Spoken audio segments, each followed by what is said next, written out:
Assista agora a palestra Cinema e Literatura com Pedro Jorge de Castro, que é pós-doutor em Comunicação e Artes e doutor em Cinema e Literatura, e com Raquel Esteves Lima, doutora em Literatura Comparada e mestre em Literatura Brasileira. O tema da palestra é a discussão entre cinema e literatura, especificamente a transmutação da linguagem literária para o cinema. Fique agora com a palestra Cinema e Literatura. Então, já dando por iniciada essa palestra e esse encontro sobre cinema e literatura, eu aproveito também a tribuna dessa casa para dizer da minha satisfação em ver Brasília sempre como uma grande galeria de pessoas competentes egressas das universidades. E a esplanada dos ministérios é esta grande galeria de pessoas competentes egressas das universidades.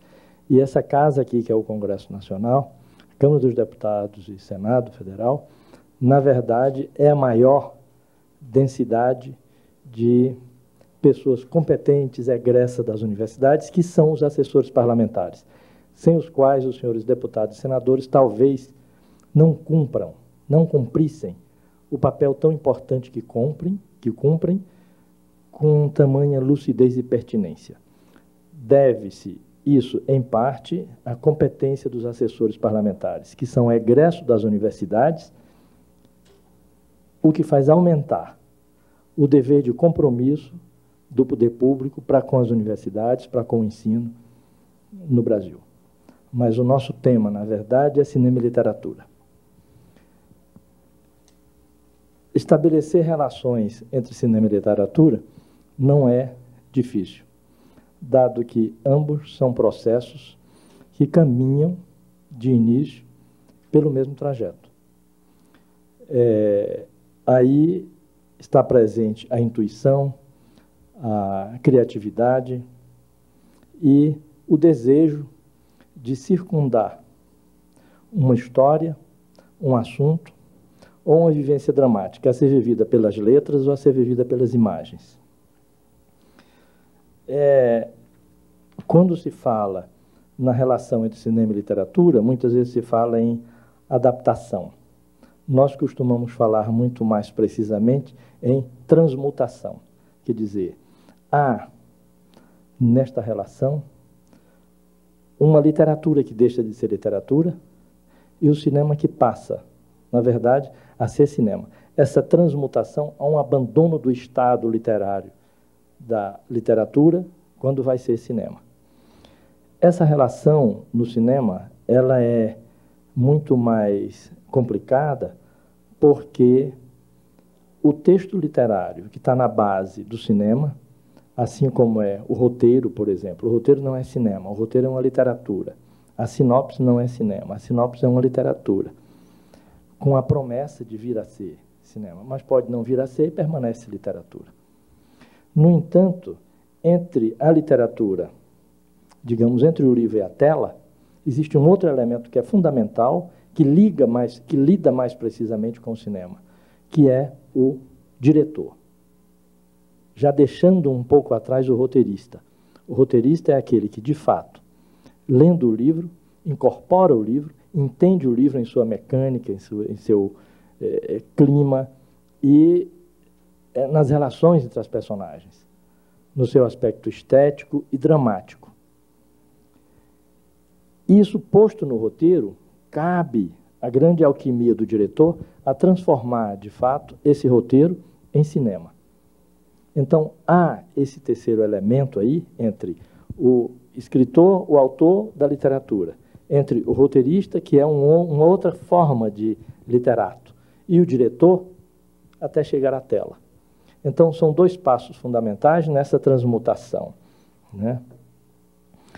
O grande desafio da transmutação da literatura para o cinema é exatamente esse da transformação de tudo aquilo que tanto o roteirista recebeu, incorporou, interpretou, depois o diretor, a partir do roteiro, também recebeu, interpretou e pôs na tela, criando o outro lado das personagens, criando, na verdade, a grande realização cinematográfica, que não é nem o contar a história, e nem é a fotografia, mas é a realização do tempo, que se dá pela montagem, pela edição.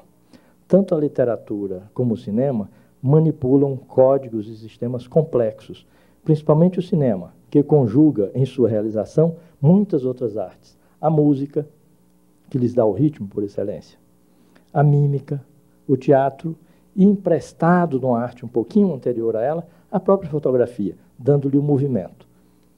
Só que nem a música, nem a fotografia, nem o teatro tinham em si, na sua natureza, aquilo que é a natureza do cinema, que é a sintaxe cinematográfica, ou seja, construir um sentido a partir da junção dos vários planos, ou aquilo que o leigo chama das várias tomadas, né? Cada tomada, então, significaria como uma palavra, por exemplo, de um poema, por exemplo, de um texto, onde o sentido daquele poema ou o sentido daquele texto não está reduzido a nenhuma das palavras de fato, mas sim no conjunto delas, né? Assim como o cinema, o sentido de qualquer sequência de um filme não está em nenhum dos planos, né? Há aquilo que a gente chama de o plano portante, que é aquele que sustenta a ideia central, né, do núcleo que se está narrando naquele momento. Mas o mais importante do cinema, que é a vivência estética e dramática e a construção do tempo, não está reduzido em nenhum deles. A gente usa o exemplo, por exemplo, de uma música do Tom Jobim, que é Águas de Março. Águas de Março é um conjunto de palavras que estão no meu dicionário, no dicionário dela, no dicionário de qualquer um, né? No entanto, o Tom Jobim criou uma coisa fantástica, sem criar uma palavra nova, né? Todas as palavras dele são banais, de Águas de Março. E o que é que ele criou? Ele criou o arranjo original de elementos banais. Aí é onde surge o talento, né? Quer dizer que a relação do autor com o tema. Então, é de fato isso que o cinema também faz. Um conjunto de pedaços, um conjunto de planos, que ao ver isoladamente, parecem frios e alguns até patéticos. E quando junta-se aquilo tudo, aparece então a emoção, aparece então o provocador da catarse do espectador, não é? Existem experiências de teóricos de cinema, do cinema russo, por exemplo, que fizeram experiências interessantes, de um rosto filmado indiferente. O ator não tinha a incumbência de pensar em nada. Depois, aquele mesmo rosto foi colado junto de outras cenas, e saía emoções diferentes daquele rosto para o espectador.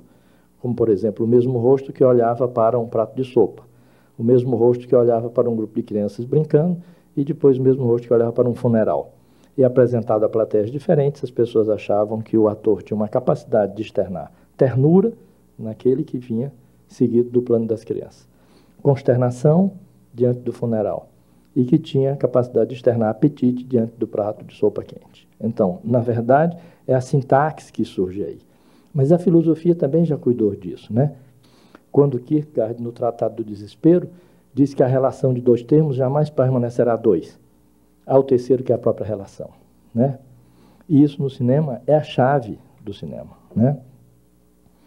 A conjugação torna mais fácil, né? Esta conjugação que o cinema faz torna mais fácil a compreensão do complexo significativo que o cinema leva até o ponto de utilizar, por exemplo, a estética literária em seu benefício, redescobrindo, tematizando ou formas de organizações literárias, ou então recompondo numa sintaxe, numa narrativa que chega a ser cinema. O que o cinema faz, na verdade, é apanhar como se aquele livro que o roteirista leu ou que o diretor leu, né, não tivesse vindo de uma leitura, mas tivesse vindo, por exemplo, de um belo sonho. Quando ele fez isso e incorporou miticamente o livro, ele está apto a fazer essa transmutação com muita segurança. Se ele tentar fazer a transmutação para a imagem de cada parágrafo, de cada pedaço, de cada frase, né, de cada sentença do livro, né, ele seguramente perderá aquilo que é de mais importante, que é o impacto que o livro tinha quando trouxe para ele todo esse conjunto de significações e uma vivência estética nessa leitura. quando ele tenta fazer essa transmutação quase que frase a frase, ou palavra a palavra, ele não vai conseguir fazer uma obra cinematográfica a partir daquele livro, né? Ele vai mimetizar uma outra coisa. Enquanto que, se ele absorver esse impacto e depois lá for fazer esse roteiro, ele será bem sucedido. Isso acontece, inclusive, quando o diretor sai para filmar, né? A gente sabe muito bem, olhando o diretor filmando, quando ele está seguro do que ele está fazendo, é quando lá o assistente dele está com o calhamaço na mão, que é o roteiro. Só de vez em quando ele vai lá e pergunta alguma coisa. Quando o roteiro estiver instalado dentro dele como um programa de computador que se instala, né, aí o diretor está seguro para filmar. Quer dizer, ele fez com o roteiro um filme dentro dele. Aí ele está seguro para ir filmar, né? Porque o roteiro, na verdade, não é nenhuma forma, nenhum aprisionamento para o diretor, né? Ele é constantemente um fascínio de orientação. Se ele consegue ler e colocar ali dentro isso, eu já vi diretores amigos que me diziam, que eu cito até aqui alguns deles, como, por exemplo, os irmãos Paulo e Vittorio Taviani, que fizeram Pai Patrão, A Noite de São Lourenço, que fizeram Caos, que fizeram A Gargalhada, né? Uma série de filmes fantásticos. Eu um dia perguntando para um deles, quantas vezes vocês já leram o roteiro? E o Paulo disse 115, e o Vittorio, não, nós lemos 2 lá na praia, não sei onde, 117 vezes a leitura do roteiro.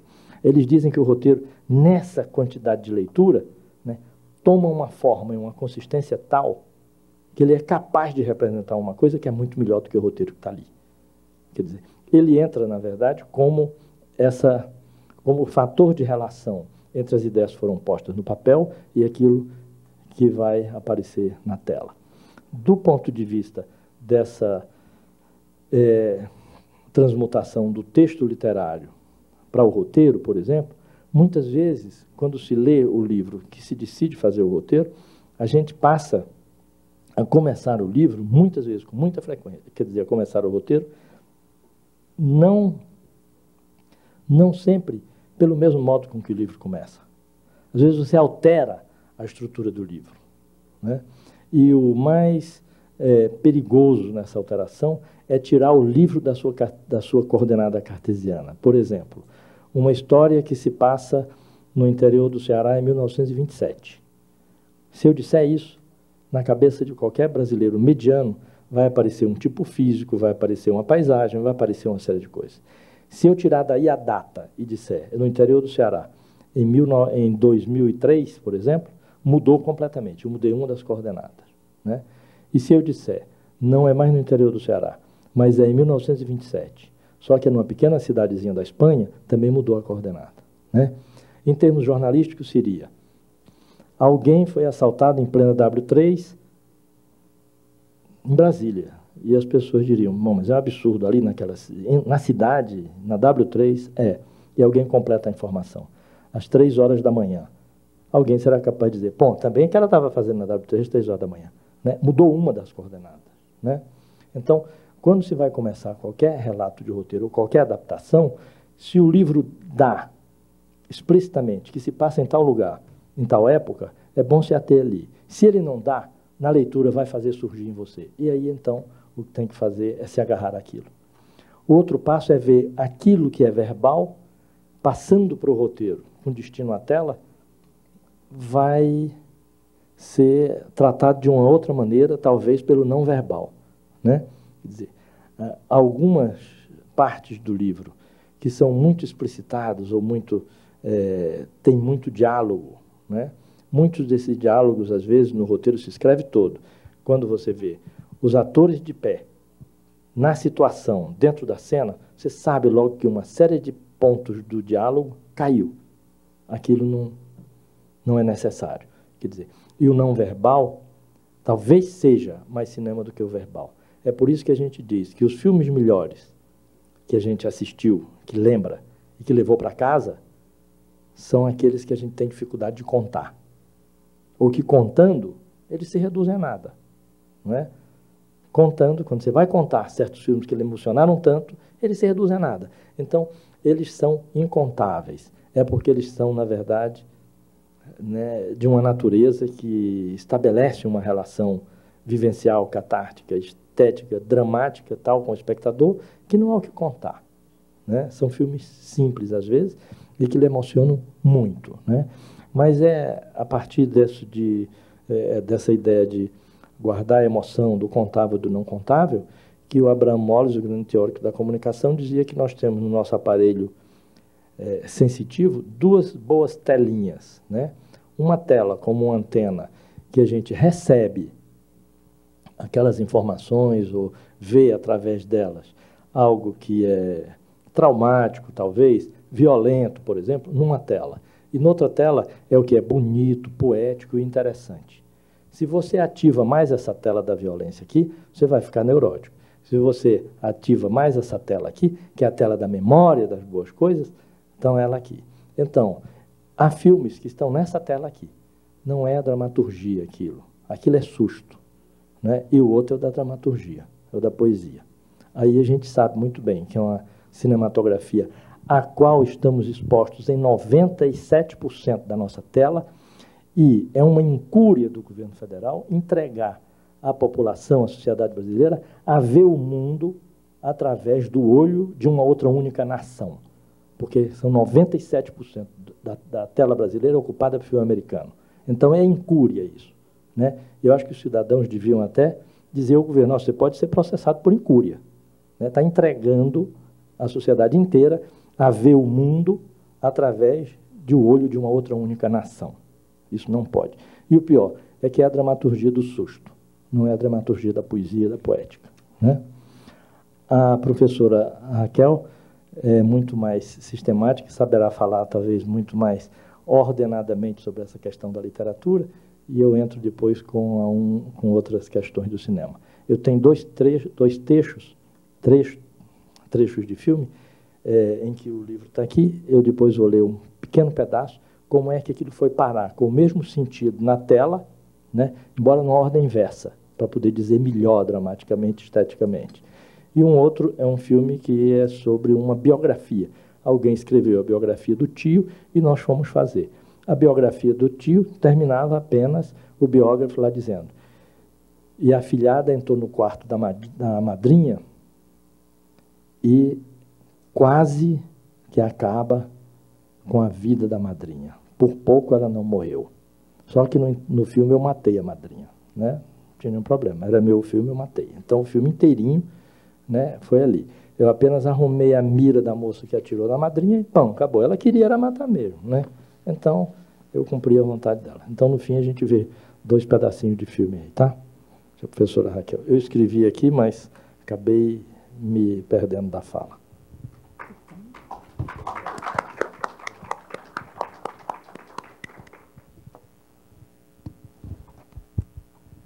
Bem, boa tarde a todos, e eu estou muito feliz de estar aqui hoje. Quero agradecer a oportunidade que foi concedida pelo professor Pedro Jorge, né, cineasta também, meu amigo, meu colega de trabalho também, né, que me convidou para participar dessa discussão, que eu espero que seja profícua, né, e que seja, de uma certa forma, a partir de perspectivas que sejam diversas, porém complementares, né? Nós combinamos que ele falaria justamente da literatura apropriada pelo cinema, né? E eu falaria do cinema apropriado pela literatura, né? Enquanto professora dessa área. E quando fui convidada, eu fiquei pensando em qual recorte que eu deveria fazer, né? Porque é um tema muito vasto, muito amplo, né? Haveria várias possibilidades a serem apresentadas. Então, optei, como sempre, né, por partir de uma visão um pouco resumida, logicamente, né, do que tem sido produzido na área de literatura, em termos de da interseção, né, em termos da interseção, da inter-relação, a vida entre o cinema e a literatura, ou seja, entre o processo, o texto, desculpem, entre a apropriação do cinema pela literatura e da literatura pelo cinema.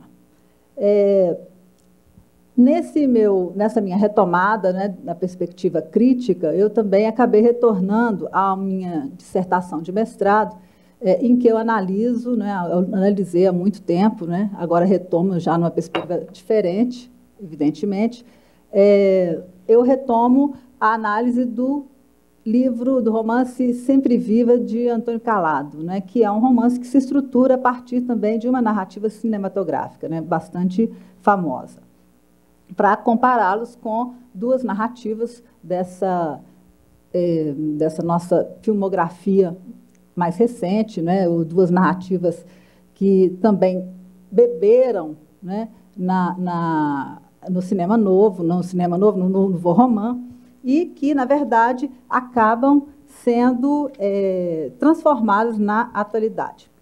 Bom, então, eu parto desse pequeno resumo, né, do que tem sido feito na área da literatura. Na verdade, a gente tem, hoje em dia, um desenvolvimento muito grande dos estudos culturais em função do hibridismo das linguagens, né, que a gente percebe claramente que é favorecido pela mescla mesmo de códigos, né, pela interface ocorrida nos vários sistemas sígnicos, não é verdade? E, então, na nossa área especificamente, nós não pensamos muito mais na especificidade do texto literário, né? Pelo menos na perspectiva que eu adoto, né? A gente pensa muito mais nesse intercâmbio, mesmo nessa troca com os outros sistemas sígnicos.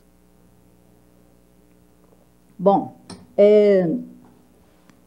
há algum tempo, em 1986, a crítica Flora Susequinde escreveu um livro intitulado Cinematógrafo de Letras, em que ela reclamava, né, a construção de uma história da literatura brasileira que levasse em conta as relações, né, ocorridas entre essa literatura e a história dos meios, né, e das formas de comunicação.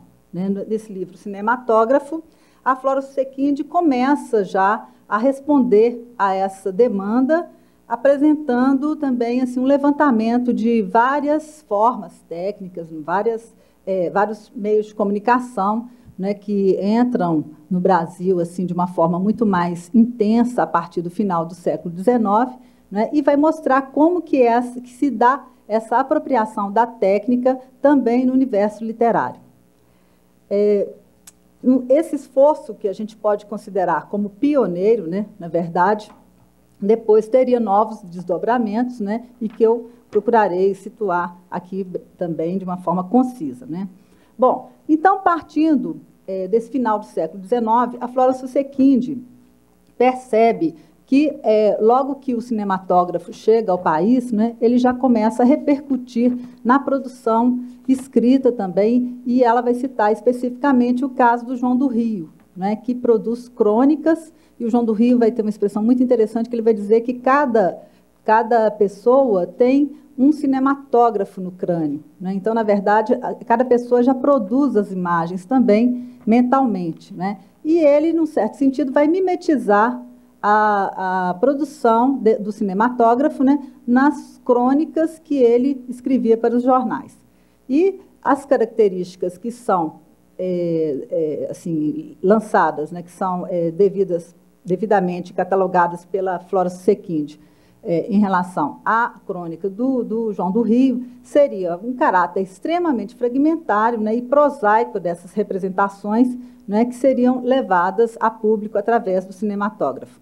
Agora, se a gente está falando aqui em mimetização, a gente não pode também levar isso assim a um extremo de pensar que só existe, né, essa continuidade, essa relação de continuidade em relação no que se refere à literatura em função da técnica do cinema. Na verdade, a gente percebe que a história ela se forma muito a partir também de descontinuidades, né? Não seria simplesmente essa tranquila mimetização que se deu nesse momento inicial.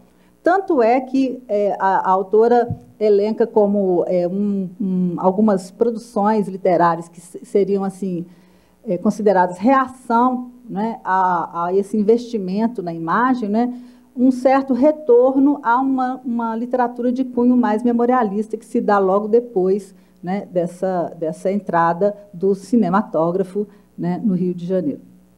Então, ela cita os exemplos do Ateneu, né, recordações do escrivão Isaías Caminha, né, que foram romances publicados à época, que investiam muito mais nesse cenário mental mesmo, né, interiorizado, para evitar, num certo sentido, ou para reagir àquela superficialidade, né, promovida pela imagem visual, né.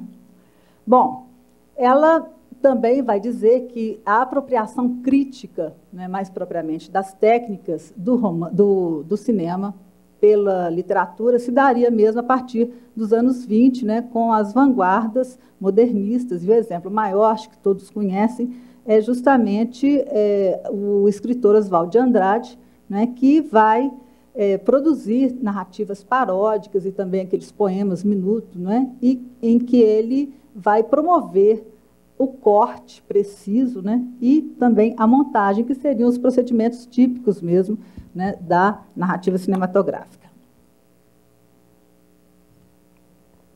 Muito bem. Agora, esse descompasso, né, num certo sentido, que viria também logo depois, também foi tematizado e estudado por um autor, né, por um crítico literário, chamado César Guimarães. O livro, até nós temos aqui, um livro que se intitula Imagens da Memória entre o Legível e o Visível, né? Foi publicado em 97, e nessa obra o César parte da análise das especificidades dos materiais mesmo significantes do cinema e da literatura, né?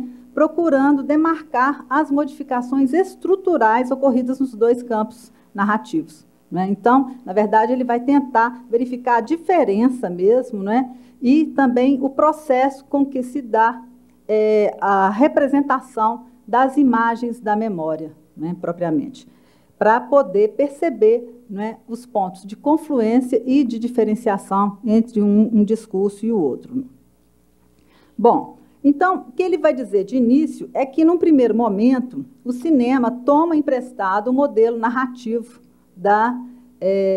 do romance realista, né? Quer dizer, o cinema pegaria emprestado da literatura uma técnica, né, de produção de um texto narrativo, mas, ao mesmo tempo, é interessante a gente notar que já é uma técnica também defasada, né? Quer dizer, na verdade, o romance moderno já estava se desenvolvendo com uma perspectiva muito mais rica, né, do que o romance realista na sua linearidade, né, na sua, não gosto de falar simplicidade, não, mas na sua continuidade, né, no seu trabalho muito mais de produção de um tempo que seria um tempo contínuo mesmo, né?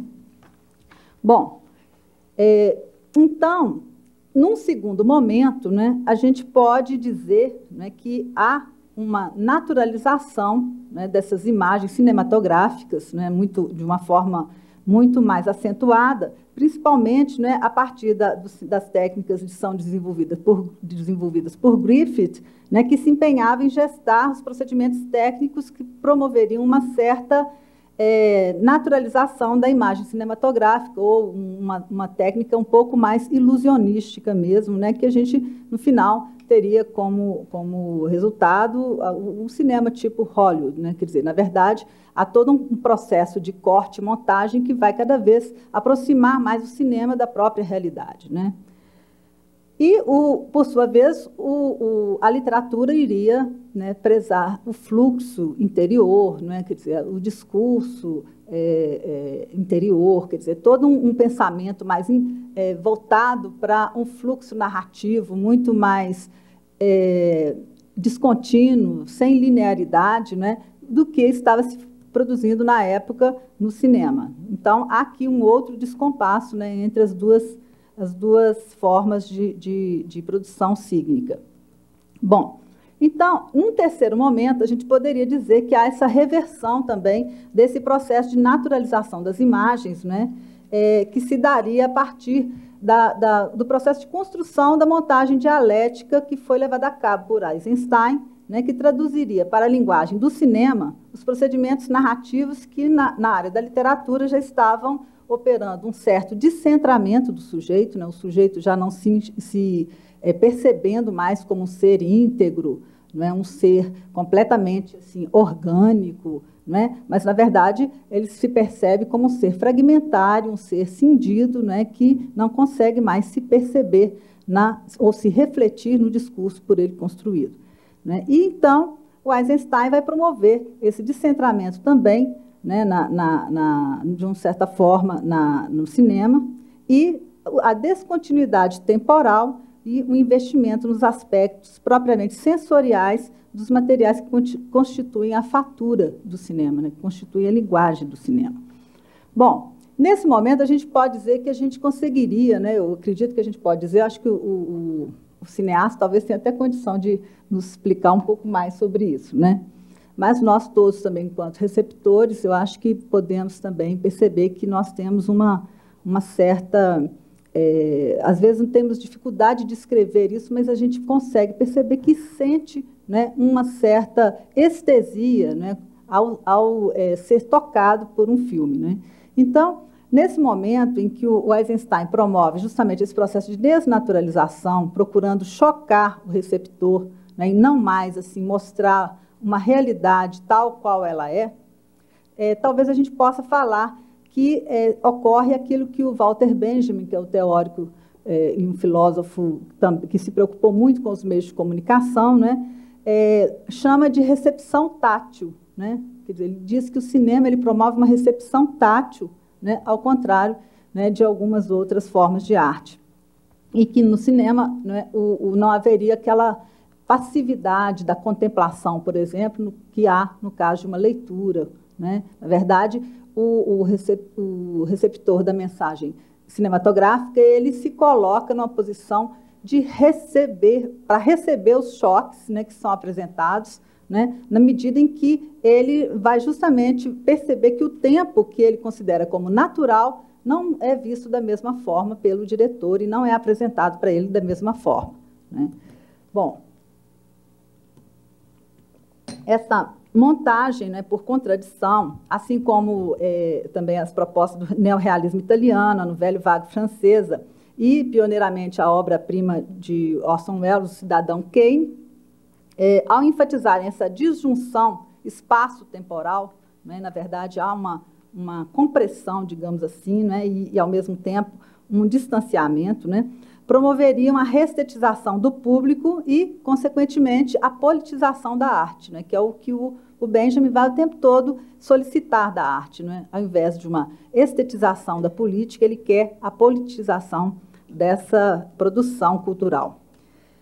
E, segundo a definição de um outro teórico, né, que é estudioso do cinema também, Gilles Deleuze, essas propostas configuram a produção de uma imagem-tempo, ao contrário daquela imagem-movimento que seria própria do registro do cinema de caráter ilusionístico. Tá?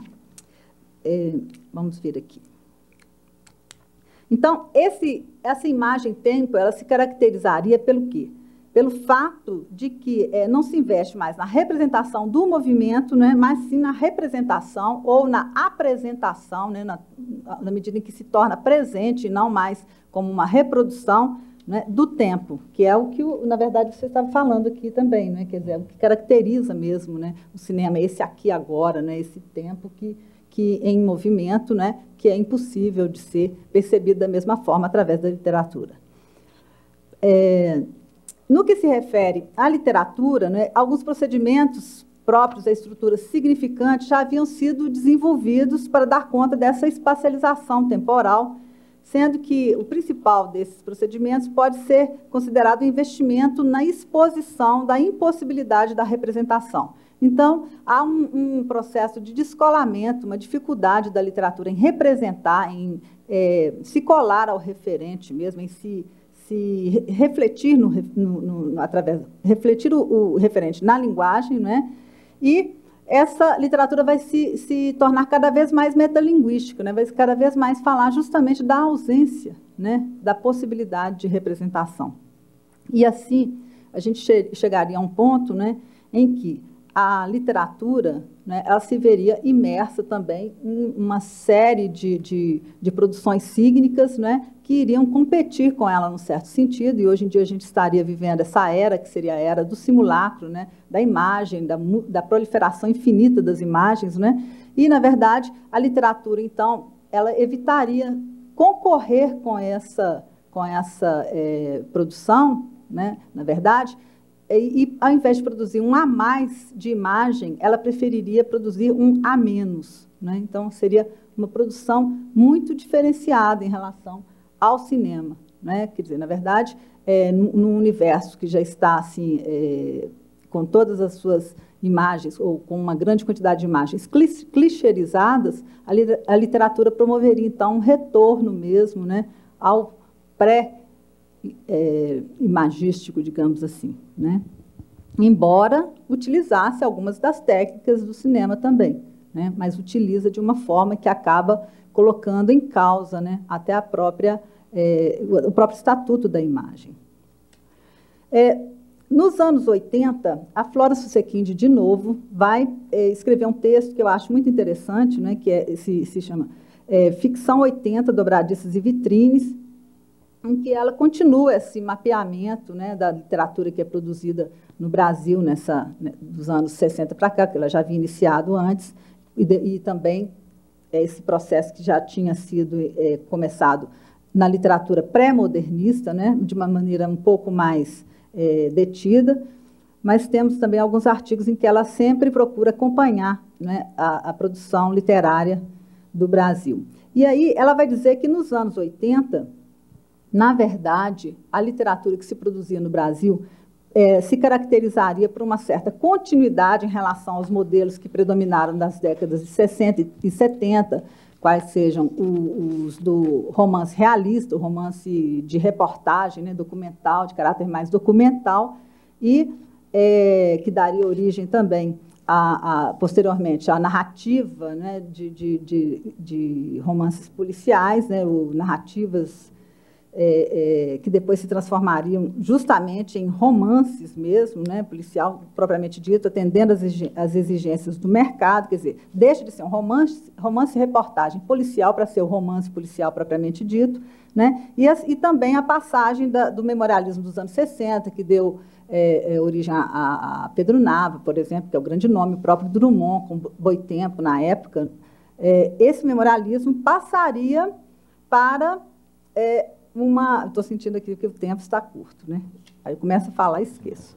Então, só para acabar um pouquinho, chegando a esses anos 80, depois para a gente volta e pensa um pouquinho nessa literatura que é produzida também, né, agora, e os tipos de cinema, para que a gente possa também pensar numa articulação, né, se é possível comparar, se os gêneros são compatíveis, se as propostas literárias e cinematográficas são similares, né, para a gente poder estabelecer esse contato mesmo entre os dois sistemas de representação cígnica.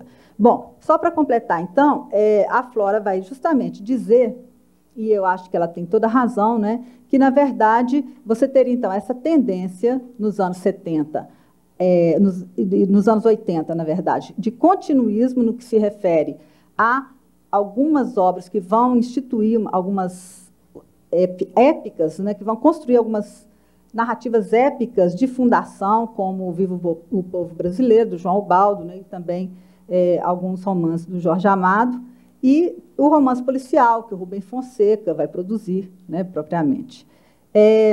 E, por outro lado, a gente teria uma descontinuidade em relação ao que era feito anteriormente, né, quer dizer, a gente sai daquele sistema ditatorial em que a literatura teria que, num certo sentido, suprir uma lacuna, né, e denunciar, né? Então, haveria também uma descontinuidade, né, logo a seguir, que seria promovida pelas experimentações do romance ensaístico, né, produzidos, por exemplo, por Silviano Santiago, e algumas experimentações metamediáticas, ou seja, que fossem voltadas para esse hibridismo mesmo das diversas linguagens, né, que seria uma literatura produzida por Sebastião Nunes, Valêncio Xavier e, especialmente, pelo João Gilberto Noll, né? Este último que depois me interessaria pensar um pouquinho em relação à proposta do Antônio Calado, né, de produzir uma narrativa de cunho muito mais alegórico, né, a exemplo também de um certo tipo de cinema que se promoveu no Brasil, né, e em contraste com essa perspectiva do João Gilberto Noll e, posteriormente, do Caio Fernando Abreu, mas isso, se houver tempo, depois a gente continua por aí. Passar a palavra para...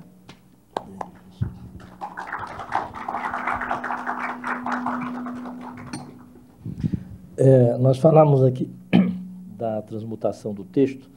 O roteirista e depois o trabalho do diretor, eles estão à mercê de um grande fantasma, que é o fantasma da similaridade.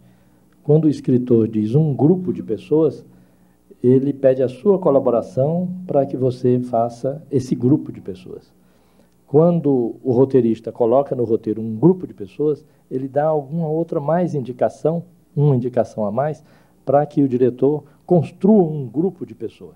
E o que você vai ver na tela é um grupo de pessoas que tem menos a sua participação de construção e talvez mais a sua participação de interpretação da visão daquele grupo de pessoas. Isso se chama o fantasma da similaridade. O escritor pode dizer, por exemplo, eram muitas garotas belas. E o cineasta não pode dizer que eram muitas garotas belas. Ele tem que dizer aquelas ali, e mostra de uma por uma as garotas belas, né? Então, isso é o fantasma da similaridade. E toda figura na literatura, não é, ela está contextualizada e o escritor entra nessa contextualização e o leitor também entra com a sua participação para contextualizar aquilo. Traz a sua bagagem cultural para que ele contextualize a sua imagem. E, no cinema, essa contextualização, o diretor faz a contextualização. A imagem aparece contextualizada, toda ela, em toda a sua perspectiva ou então em toda a sua escuridão de fundo, mas está lá, né, definida, aquela. É mais uma similaridade. A gente falou aqui também sobre essa questão das outras cinematografias, mas eu fico muito orgulhoso em dizer que a grande dependência do cinema brasileiro, não é nem influência, é dependência do cinema brasileiro, é da literatura brasileira. Isso salva um pouco o cinema brasileiro de deixar ele com a cara de brasileiro. Quando ele foge disso, ele fica uma xerox de um cinema americano muito ruim, por sinal, né? E o que salva também é que a literatura brasileira, não sou do ramo, posso achar que ela é mais antropológica do que sociológica. Daí o cinema brasileiro ser um cinema antropológico, né?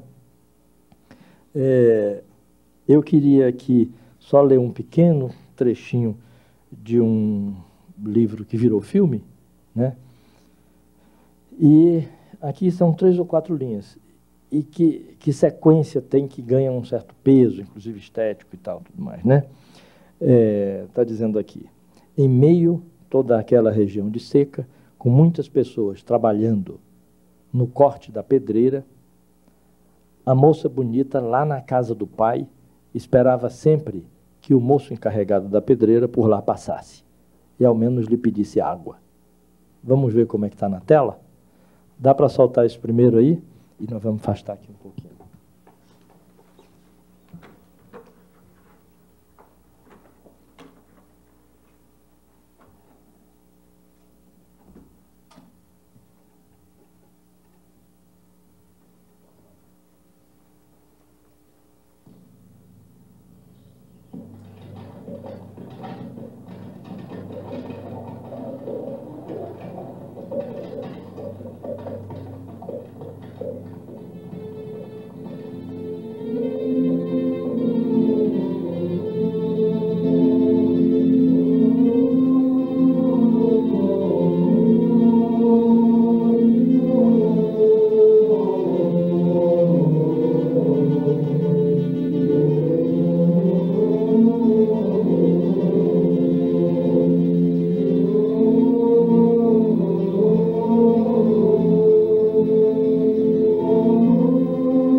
É só quem está aqui, você não se acostumou ainda. Mas vou me acostumar.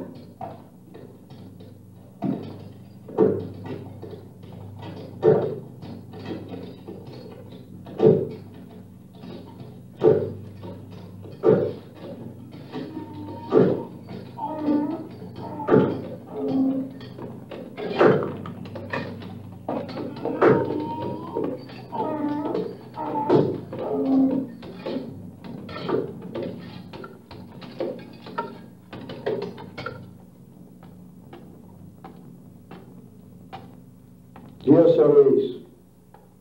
Bom dia, coronel.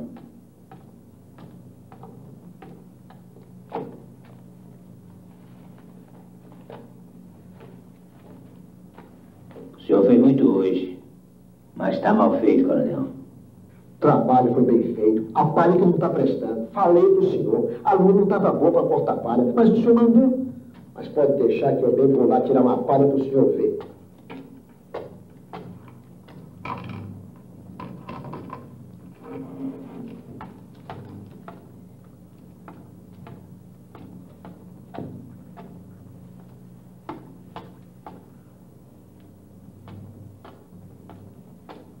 Não era isso, Cesar? Oi, cara. O senhor chamou? A senhorita pode me dar um copo d'água?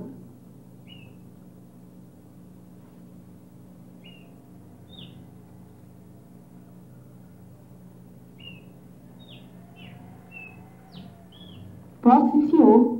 Sai do sol. Não, vou ficar por aqui mesmo, tá? Um ventinho tão bom, não é?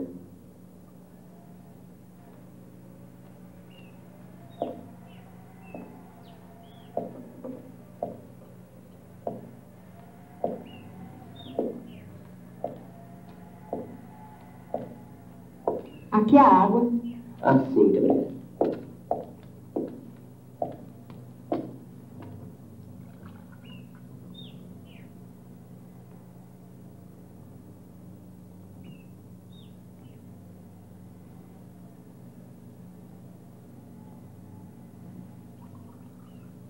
Obrigado. De nada.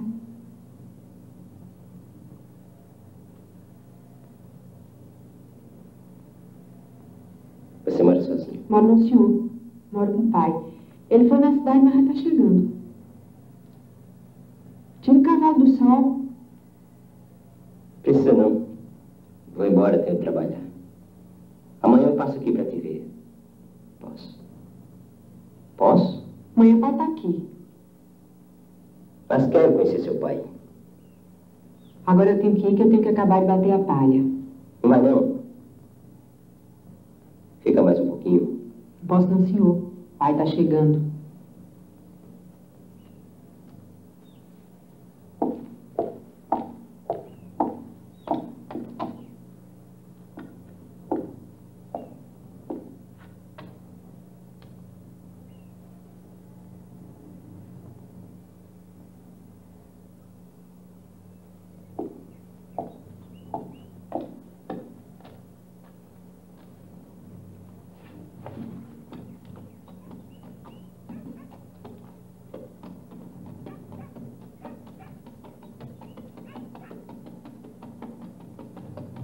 Está num quarto de folha, né?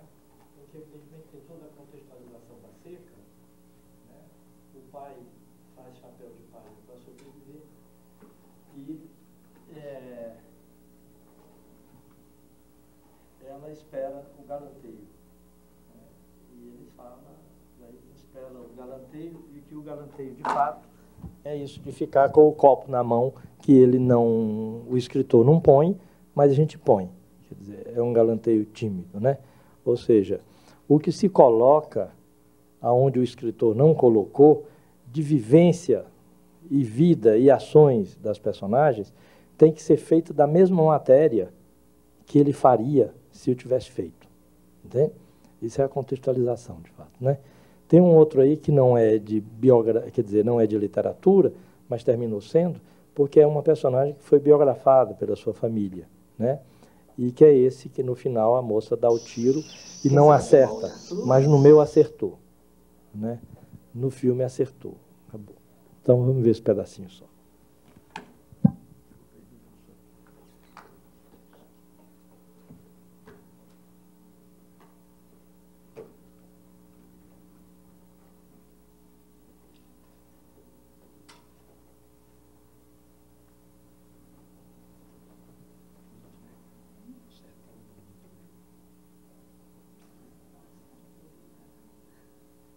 Quem sabe quer uma outra flor? Um pouquinho d'água para passar o susto. Tem folhas novas, hein? Quero ver.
Gente, eu tenho que pedir desculpas aqui pelo seguinte, né?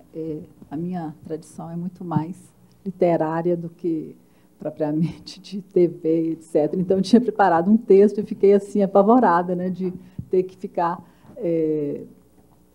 traduzindo tudo que eu tinha de ler num tempo curto aqui, né, para vocês. Então, vou só tentar sintetizar aqui um pouquinho essa questão final, que partindo também de uma fala do Pedro Jorge, quando ele diz que a literatura foi fundamental, é fundamental para o cinema, né? No sentido da literatura brasileira, num certo sentido, ela foi realmente a base, ela constitui até hoje, eu acredito, a base mesmo, né, da produção cinematográfica brasileira.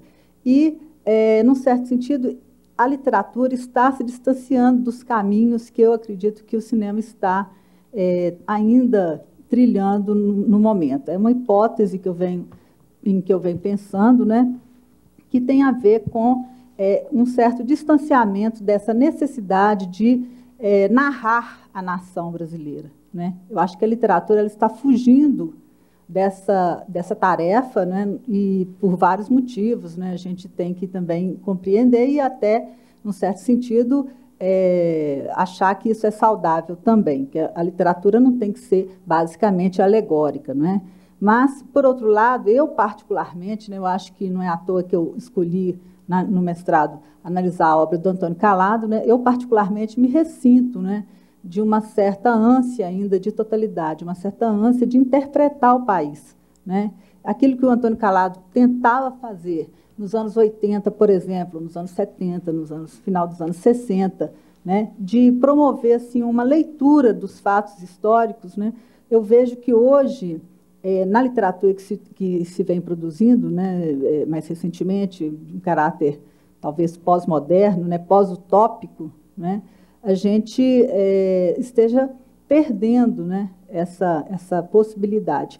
E o cinema, eu acho que ainda mantém, num certo sentido, evidentemente, como uma diferença, né, da alegoria que se produzia na época, na década de 60, com Glauber Rocha, com o Cinema Novo, mas eu acho que o cinema ainda mantém, a gente vê aí alguns filmes que ainda insistem, né, em narrar um pouco esse espaço da nação. Então, só para situar isso aqui que eu queria complementar, né, e pensar que, na verdade, existem 3 possibilidades literárias que eu veria, né? Seria justamente um certo retorno a uma perspectiva alegórica, talvez nem tanto no sentido de globalização mesmo, assim, de uma visão geral de tudo, né, o que acontece, mas pelo menos que se preocupasse também em passar um posicionamento do escritor, né, diante da história em si, né, por isso que eu valorizo a alegoria. E outra possibilidade que a gente tem visto, né, que seria a do Noll, que é de não perceber não deixar espaço para nenhuma transcendência, para nenhuma utopia mesmo, né, e simplesmente denunciar esse sistema, né, em que a palavra já não ocupa mais espaço, né, em que as imagens estão ocupando toda a atenção das pessoas, num certo sentido, né, e produzindo realidades completamente simuladas, né? E uma última possibilidade, que seria aquela que poderia ser apresentada via Caio Fernando Abreu, né, que é também de trabalhar dentro dessa relação de tradução intersemiótica, né, e abrindo mão também dessa capacidade de representar a nação, num certo sentido, de compreender a nação no seu sentido mais amplo, mas, ao mesmo tempo, ele, na verdade, vai também assumir uma perspectiva, pelo menos de viver o presente a partir de uma certa visão de prazer mesmo, de aceitar o presente. Então, já é uma outra perspectiva. Então, aí a gente vê, se houver alguma pergunta, a gente conversa um pouco mais sobre essas possibilidades. Tá? Bom, eu acho que o tempo acabou e a Raquel pedindo desculpa aqui, a gente tem que agradecer a aula dela, evidentemente, né? Tá? E agradecer a vocês. Eu não sei se tem tempo ainda para perguntas ou se pessoas querem perguntas. Então, acabou aqui a nossa conversa. Mas ela vai continuar lá no auditório do ICESP. Um outro dia aí que a gente marca. Tá bom?